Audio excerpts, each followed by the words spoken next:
मैदान करबला में इमाम आली मकाम हजरत हुसैन अलैहिस्सलाम को शहीद कर दिया गया तो यजीद ने अपने जालिम गवर्नर उबैदुल्लाह इब्ने ज़ियाद को हुक्म दिया कि हुसैन के सर को काट कर उसे शाम भेजा जाए ताकि यजीद लोगों के सामने इस मुकद्दस सर मुबारक की बेहुरमती करे जिसे नबी सल्लल्लाहु अलैहि वसल्लम चूमा करते थे, और इस तरह लोग जान जाएं कि इस जंग में यजीद की फतह हुई है और अहले बैत रसूल की शान को कम कर दिया जाए।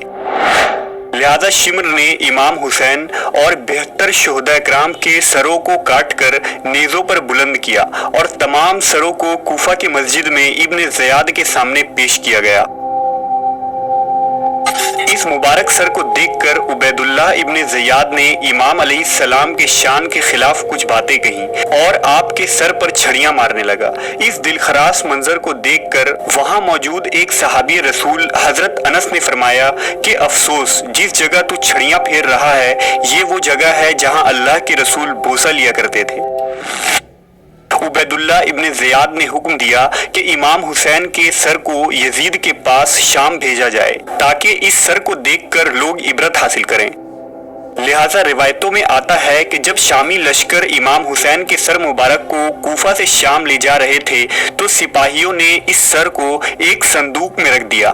सफर बहुत लंबा था। जब भी काफिला वाले किसी मकाम पर पड़ाव डालते तो इमाम हुसैन के सर को संदूक से निकालते और एक नेज़ा पर रखकर उसकी हिफाजत करते। फिर रवानगी का मौका होता तो सर को संदूक में रखते और रवाना हो जाते।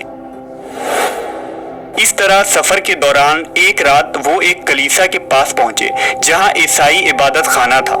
सिपाहियों ने इस रात इस कलीसा में आराम करने का फैसला किया, लिहाजा सिपाही इस कलीसा में दाखिल हुए।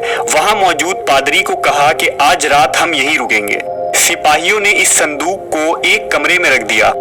उस कलीसा में एक बूढ़ा राहिब रहा करता था जो एक नेक सिफत इंसान था और हजरत मोहम्मद सल्लल्लाहु अलैहि वसल्लम और आपके अहले बैत से निहायत ही मोहब्बत और अकीदत रखता था। जब इबादत खाना में रहने वाले ईसाई ने रात में देखा कि इबादत खाने से आसमान की तरफ अजीमुशान नूर बुलंद हो रहा है तो राहिब उन सिपाहियों के पास आया और कहा कि तुम कौन हो और ये सर मुबारक किसका है। उन लोगों ने कहा हम अहले शाम हैं और ये सर मोहम्मद सल्लल्लाहु अलैहि वसल्लम के नवासे इमाम हुसैन का है। उसने कहा तुम कैसी बदबख्त कौम हो, कसम खुदा की अगर हजरत ईसा अलैहिस्सलाम की नस्ल मुबारक का कोई फर्द अब मौजूद रहता तो हम उसकी ऐसी ताजीम करते कि उसको अपनी आंखों पर रखते, जबकि तुमने अपने नबी के नवासे के साथ ये क्या हशर किया है। फिर कहने लगा ए लोगो, मुझे 10,000 दीनार मेरे आबाओ अजदाद से विरासत में मिले हैं। अगर मैं 10,000 दीनार तुम्हें दे दूं तो क्या ये सर अनवर आज रात रखने के लिए मुझे दोगे? यजीदियों ने कहा क्यों नहीं। बस ईसाई राहिब ने दीनार की थैली उंडेल दी। उन लोगों ने दीनार गिनकर थैली में रख लिए और उस पर मोहर लगाकर संदूक में महफूज कर लिए। फिर सर मुबारक को ईसाई राहिब की तरफ बढ़ा दिया।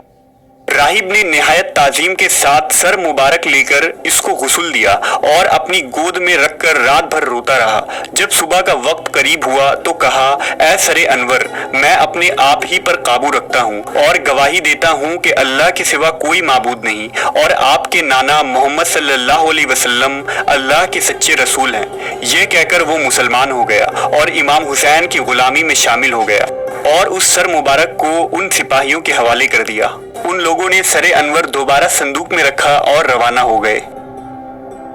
रिवायतों में आता है कि यजीद के दरबार से शामी लश्कर ने इमाम हुसैन के सर मुबारक को दोबारा करबला ले गए और बदन मुबारक के साथ मुल्हिक करके वहीं दफन कर दिया। जबकि बाज मवर्रखीन ने लिखा कि सर मुबारक की बेहुरमती के बाद यजीद ने इस सर को अपने खजाने में जमा करवा दिया था। जब अब्बासियों की हुकूमत आई और खलीफा मंसूर ने शाम फतह किया तो शहर में दाखिल होने के बाद वो सबसे पहले यजीद के महल में दाखिल हुआ और खजाने वाले कमरे में गया। वहां उसे एक टोकरी मिली, लिहाजा सिपाहियों को हुक्म दिया कि उस टोकरी को खोला जाए।